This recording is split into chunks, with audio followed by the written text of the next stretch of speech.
Berapa? 2 hektar. 2 hektar. Satu blok 2 hektar. Boleh, mau izin untuk cerita, Bapak? Oke. Ini Bapak, tempat kita berdiri ini kalau secara demografi kita ini berada di 3,2 km dari pusat kota Sukoharjo. Artinya secara teori properti ini masih kontur tanah suasananya seperti ini, praktis ini tidak terbangun dengan baik. Nah, disinilah yang di sini adalah 6 tahun yang lalu. Sebenarnya saya beli waktu itu, tujuan saya karena di sini komplek telur, ayam petelur, saya sendiri juga pedagang telur.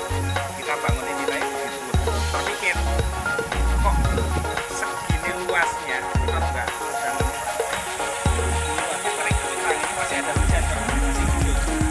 Bayangkan ada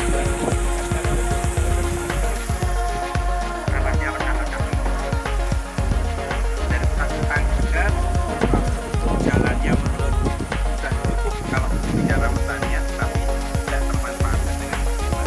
Nah ini kita coba kita cari solusi bagaimana lahan yang kritis ini kita bisa rubah menjadi lahan produksi. Yang kata kuncinya sepanjang di bawah tempat kita berdiri ini ada air, dimungkinkan dibor, kita ambil sumber air bawah, jadi air dalam, Mas Prima di sini. Nah kita teknologi pipanisasi kan sekarang sudah bagus, murah. Kita bor, kita kasih casing patin, kita kasih asap bersih pompa, satu titik pompa dengan konsep mengintegrasikan beberapa disiplin bisa menyerap area 2 hektar. Satu Satu titik pompa, satu pompa, satu sumur berarti sumur, bisa mengairi 2 hektar. 2 hektar. Sudah dipakai untuk petani perikanan, kapasitas 700 kubik air, bisa untuk mina padi, mohon maaf yang di bawah itu, bisa untuk lahan pertanian dan juga peternakan. Sayangnya peternakannya ada di blok padi sana Pak. Kedalaman berapa Pak? Sumurnya? Kedalaman di sini Kak 60 sampai 100 meter. 60 sampai 100 meter. 60 sampai 100 Belum meter. perlu izin khusus ya? Oh nggak perlu. Kalau di wilayah pertanian, makanya kemarin kebetulan ada tamu dari Bandung Pak, tadi. Tapi aslinya dari Sidoarjo. Beliau ahli hidrologi, cerita kalau konsumsi air bawah dinaikkan ke atas untuk dipakai untuk konsumsi pertanian, bukan untuk dibuang.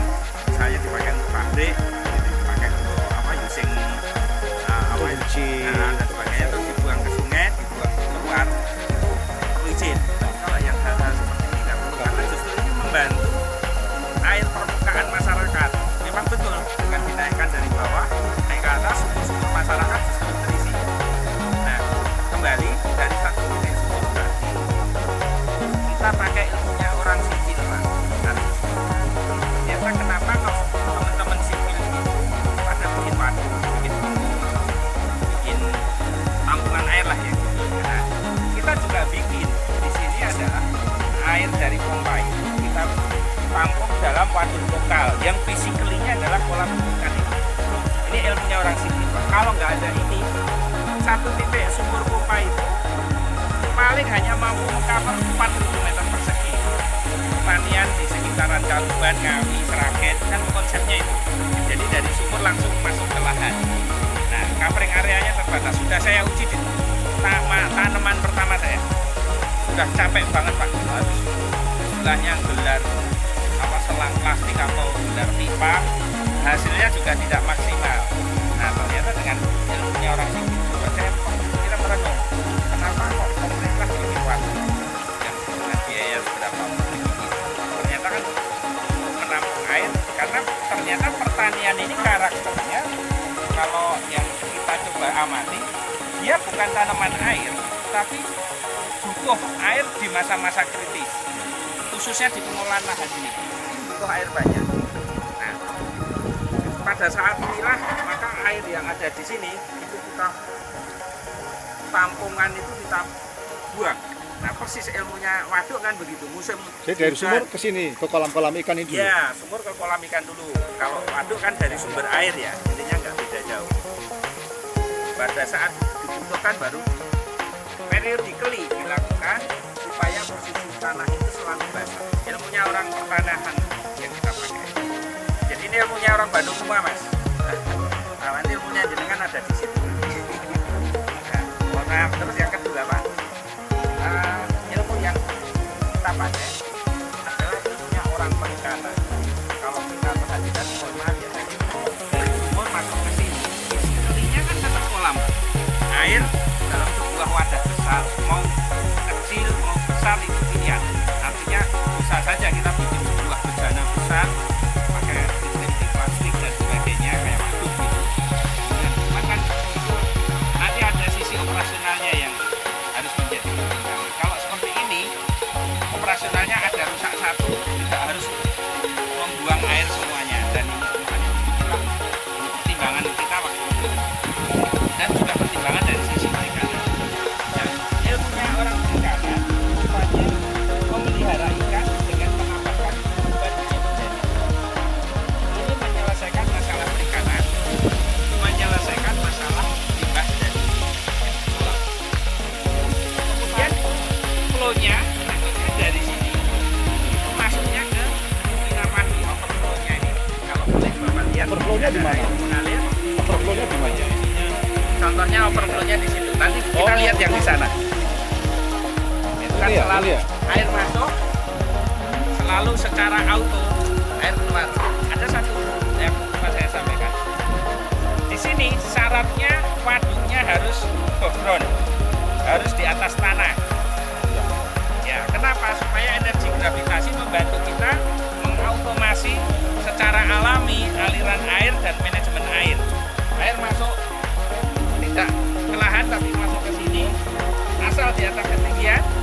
Di sini orang perikanan nggak kepikir, Pak. Nah, kita coba pikirkan, daripada setiap orang perikanan kan selalu bersihkan kolam gitu ya. Dengan konsep ini maka air ini selalu bersih. Selalu bersih ya, Karena yang terbuang, kalau orang perikanan kan bikin kolam selalu rucut. bawahnya itu terlalu kon, sehingga terkumpul di sini.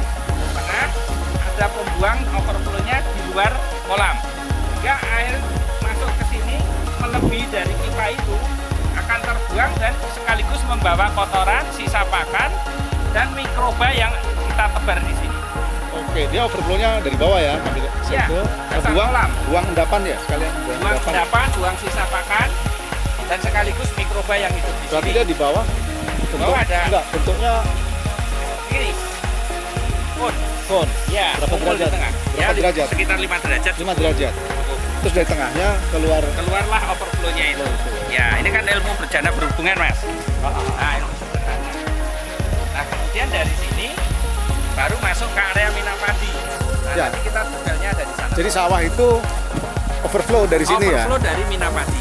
Sekaligus Bukan dari pupuk. sini. Ini ke Minapadi dulu. Oh, ini apa di dulu? Minapadi dulu. Ini hanya untuk sampel supaya lebih mudah orang melihat. Jadi bukan ini ya, bukan ini. Bukan ini. Nanti kita lihat yang di sana ya, Mas ya. Kalian kita lihat. Kembali ke prosesnya dari titik sumur, satu titik sumur Ini kombinasi. sumurnya yang mana? Sumurnya ada di Sini, sini. yang ini. Nah, di kompleks itu. Masuk ke kolam penampung. Dari kolam penampung kita pelihara ikan, tambahkan mikroba, overflow-nya secara auto masuk ke Minapadi. Dari Minapadi kan tadi sudah terbawa itu kotoran ikan, sisa pakan, kemudian mikroba, ditambahkan kandang dari peternakan kita. Tapi syaratnya sudah harus fermentasi. Fermentasi mau ayam mau sapi sama, masuknya ke situ tidak ke lahan. Sudah bentuk vokasi. Belum. Tidak harus bukasi, yang penting sudah proses fermentasi lebih dari 3 minggu. Masuk ke situ sekaligus untuk pembersihan kandang. Jadi bersihkan kandang itu sekaligus buangnya ke titik-titik situ. Nah, kemudian dari situ maka terjadi ilmunya panjenengan. Nah, proses bioreaktor. Bioreaktornya di mana? Di Di sini juga. sini kan syaratnya bioreaktor harus diatepi. Nah, itu nanti atapnya adalah tanaman yang di atasnya itu. Berarti sekarang itu lagi proses. Proses bioreaksinya. Bioreaksi. Nanti ini sebenarnya ada, Mas. Kemarin kan ini perbaikan. Tanaman-tanamannya saya geser, tapi ini nanti typically saya modeling seperti itu. Kemarin tanamannya aquaponik di atas itu. Nah, kembali dari sini overflow masuk ke lahan pertanian atau kebun sama saja, sudah membawa nutrisi terairi airnya, ternutrisikan oleh proses bioreaksi tadi. Nah, di Pak Darmono spesialisasinya adalah bioreaktor. Jadi kalau lihat kandang, Ya. terus ini, nah bedanya di tempat kita dengan Pak Darmono. Pak Darmono itu membuat bioreaktornya tersentral. Ya. Kalau saya langsung terdistribusi di sawah. Di sawah. Nah, akhirnya ketemu, saya baru tahu 2 tahun yang lalu tempatnya Pak Darmono, oh kayak gitu ya, beda konsep. Nah di sini ini skala untuk supaya bekerja sekali terselesaikan masalah semua. Jadi bahasa saya, kita membersihkan kandang, tidak perlu menampung, langsung dibuang ke ladang, ngasih pakan ikan, ngasih pupuk, selesai masalah. Kandangnya di mana? Kandang saya kebetulan dulu harusnya di sini, tapi dengan pertimbangan security, saya di blok yang sebelah. Berarti kesininya lewat Darat. gravitasi. Oh, tetap Darat. Darat ya? Sebenarnya kalau kemarin saya taruh di sini, petani di sini mau saya aja, kan dapat bantuan. Ada 20 ekor sapi. Nah, saya mintanya dia ya waktu itu dia. Itu mintanya ditaruhnya di on-site, di sawah-sawah petani untuk memacu pertumbuhan pergerakan ini. Tapi ternyata persyaratan pemerintah nggak membolehkan, harus komunal. Ya sudah, kita ikuti aturan itu. Tapi akhirnya memang petani tidak terpacu. Saya udah bilang, Pak, kalau melihara sapi bantuan dilakukan di kandang kampung, saya jamin sawah tidak akan kena imbas. Karena kita dikasih pupuk kandang dari kampung yang jaraknya 500 meter tidak kita ambil. Tapi kalau di kita ini desain kandangnya walaupun tidak satu titik, tapi begitu fermentasi ini tuh sudah pergerakannya mudah. Gitu. Nggak harus naik ini segala macam ya. Jadi sudah mudah. Kita kembali. Mas, sebelum saya lupa, itu mikrobanya dikasih mikroba apa? Mikrobanya ya kayak E4 gitu lah. E4, dikasih E4. Ya, seperti itu. Yang Jadi banyak E4-nya dari di sini ya, masyarakat. bukan tetap di situ ya? Bukan, di sini aja. Nanti dari sini dia akan istilahnya tumbuh dan berkembang secara kontinu di lahan minapadi, akhirnya juga ke lahan pertanian. Sekali aja dikasih E4? Sekali aja. Sekali aja? Starter Enggak, aja? ada Enggak. periodik. Tetap namanya di ilmunya perikanan per minggu sekali dikasih. Seminggu sekali? Seminggu sekali atau 2 minggu sekali tergantung ikannya, kepadatan ikan. Ini dikasih ikan apa? Sumur apa kolam-kolam? Idealnya lele.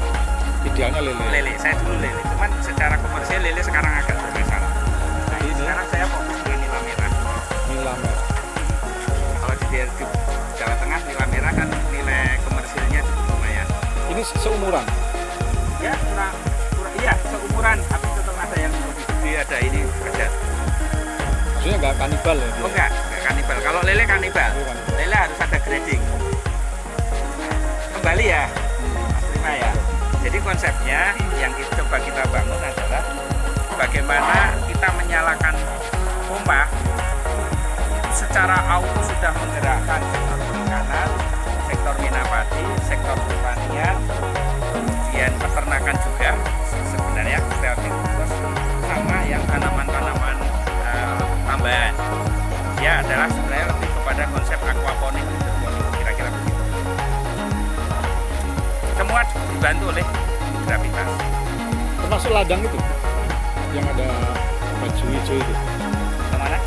Termasuk ladang yang di sana? Oh beda, itu segmennya beda. Ini yang kita bangun yang di Yang ini yang banyak? dulu itu kandang ayam kena puting beliung.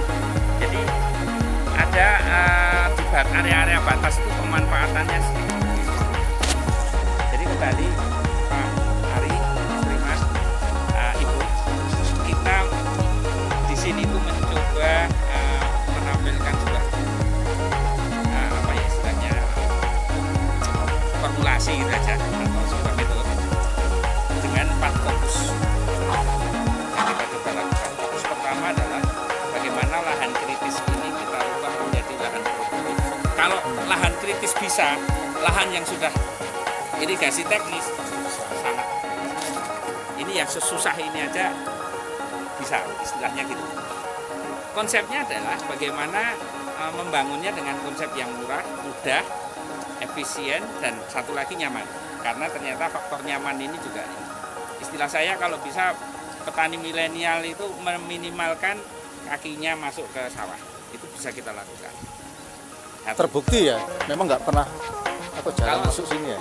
jarang, ya pasti masuk, tapi minimal, karena kan misalnya pemupukan sudah dengan konsep, apalagi kalau mau menerapkan teknologi drone gitu-gitu sudah totali ini penanganan rumput dan sebagainya. Tapi ya itu kita tidak bicarakan di level petani standar ya. Iya. Ya kalau petani standar ini sangat mudah. Yang pertama itu merubah lahan kritis menjadi lahan monokultur dengan konsep mengintegrasikan satu pompa menyelesaikan semua masalah. Yaitu dengan ilmunya sipil kita bikin padu lokal, fisiklinya kita lakukan, kemudian pakai ilmunya orang perikanan kita tambahkan mikroba dengan ilmu gravitasi tadi masuk ke Minapadi adalah bagian dari otomatisasi alam. Kemudian di Minapadi kita pakai ilmunya orang biologi, orang kimia. Di situ adalah pabrik pupuk organik kita yang bekerja 24 jam, bahan bakunya gratis, mesinnya gratis, tenaga kerjanya gratis. Tenaga kerjanya adalah dua, mesinnya adalah gerakan hutan, bahan bakunya adalah limbah dari pupuk, dari peternakan kita, limbah dari ikan kita. Ini kedalaman berapa? Kedalamannya sekitar 40 cm. Ya. Kemudian di situ, kemudian secara auto mengairi lahan pertanian kita, entah itu kebun atau sawah, dalam hal itu konteks kita ini adalah sawah. Kemudian memberikan nutrisi secara kontinu 24 jam dari sejak tanam sampai mau panen. Secara 24 jam. dan sifatnya auto flow. Nah, disinilah fokus yang pertama kita kembangkan, sehingga dari sini kita mendapatkan efisiensi operasional, tentu akan menambah efisiensi cost. Fokus kami yang kedua, kalau kalau kita melihara sesuatu, peternakan, perikanan di wilayah perkampungan, itu kan selalu menjadi limbah. Maka mungkin lah bicara melihara ikan lebih dari 3 kolam di kampung, melihara sapi atau ayam di kampung itu sulit sekali. Nah, itu kita jawab karena semua limbah yang ada di sini itu menjadi berkah. Limbahnya perikanan, berkahnya Minapadi. Limbahnya Minapadi, berkahnya sawah pertanian. Limbahnya pertanian, berkahnya peternakan. Limbahnya peternakan, berkahnya sawah dan perikanan. Artinya ini terjadi full circle. Limbahnya kolam adalah kotoran ikan, sudah ada mikrobanya, sisa pakan. Itu adalah pakan untuk ikan yang ada di Minapadi. Di situ Bahan ikan bakunya apa pupuk aja? organik cair, Di situ sama nila merah. Nila merah. Bahan bakunya pupuk organik cair. Kemudian limbah dari Minapadi adalah pupuk limbahnya pertanian kita di sini. Limbahnya pertanian jerami adalah pakan untuk sapi indukan kita. Itu berlaku formulasi 2 hektar lahan mampu memberikan 1 titik pompa, mampu memberikan feeding ikan untuk 700 kubik kolam. Dari 700 kubik kolam mampu memberikan feeding pengairan untuk 2 hektar lahan. Dari 2 hektar lahan mampu memberikan feeding pakan untuk 4-5 ekor sapi indukan. Dari pemanfaatan limbah ini, maka kita dapatkan saving cost.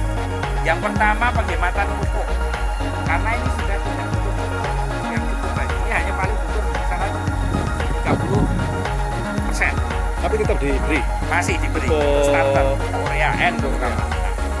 Ini sehingga dari sini per hektar, apa kita berbicara per blok 2 hektar ya, blok 2 hektar itu mampu satu masa tanam itu bisa berhemat di kisaran 1,5 juta per hektar atau 3 juta per 2 hektar.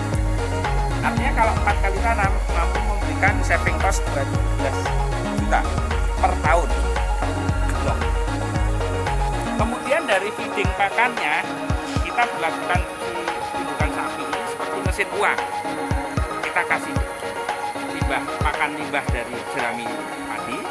Nanti per tahun dari 5 indukan sapi itu harapannya kita dapat 3 ekor pedet. 3 ekor pedet itu kalau kita nilai kurang lebih antara 25 sampai 30 juta. Artinya apa? sapi kita perlakukan sebagai mesin uang untuk mengolah limbahnya pertanian. Dari situ saving cost kita anggaplah 25 tambah 12, kurang lebih antara 30-40 juta per tahun. Saving cost ya, Saving cost. Jadi itu kalau istilah saya orang proyek uang laki-laki lah, itu tidak tahu, kira-kira begitu.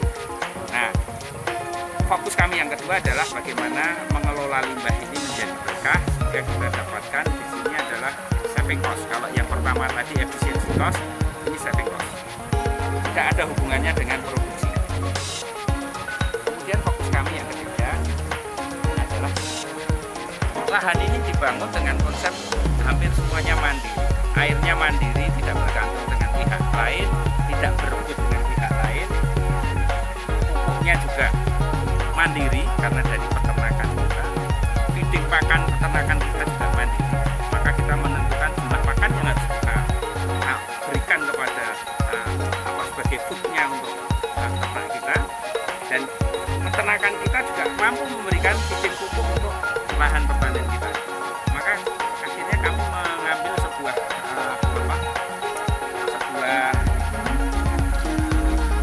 istilahnya pembelajaran.